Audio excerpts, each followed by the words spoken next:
Le conseil municipal de Ngom Diap est en deuil. La cellule de communication du bureau national de l'état civil est sans voix. Le service d'état civil d'Ossebenva est frappé. La grande famille du Rassemblement démocratique du peuple camerounais, cellule de la communication, est secouée. Les adeptes du programme Adieu n'a fait sur Info TV sont en larmes.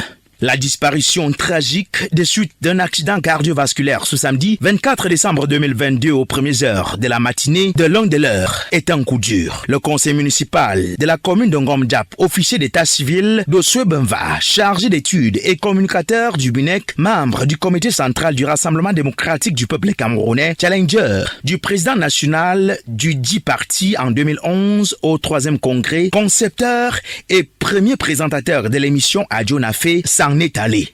Tobindji, puisqu'il s'agit de lui, n'est plus de ce monde. L'écrivain a cassé son stylo, le diplômé de l'ESTIC a rangé son micro. L'annonce est identique à un coupe-souffle et laisse un goût très amer au travers de la gorge de tous ceux et de toutes celles qui connaissent cet homme à un langage canalisé. Aux allures assurantes et rassurantes, un Tobindji qui ose et qui ne recule presque devant rien. Sa création dans la programmation des émissions phares d'Info TV du programme dénommé Adieu n'a fait tous les samedis en est une illustration forte. Appréciant et épousant les objectifs et les idées du président directeur général d'Info TV dans la promotion du vivre ensemble et la préservation des valeurs, des us et coutumes africaines, camerounaises et bêtis d'une manière particulière, Tobindji embrasse le projet dès sa naissance et donne du sien. D'où la naissance de l'émission en langue bêti Adieu n'a fait. C'est dans cette même logique que le fils d'Union Esso se greffe dans une liste restreinte il y a plus de 11 ans aujourd'hui, soit en juin 2011, en déposant sa candidature sur la table du secrétaire général du comité central du Rassemblement démocratique du peuple camerounais, Emmanuel René Sadi, à l'époque, pour challenger au congrès de la même année le président Paul Biya au poste de président national du RDPC.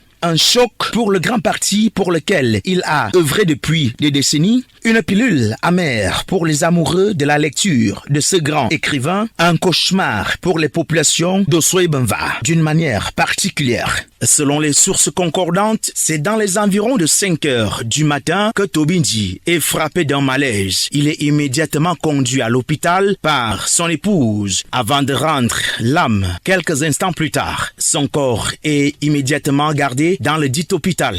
Dans l'attente du programme officiel de ses obsèques, il y a lieu de dire que Tobindji s'en va au moment où toutes ces grandes familles s'attendent le moins.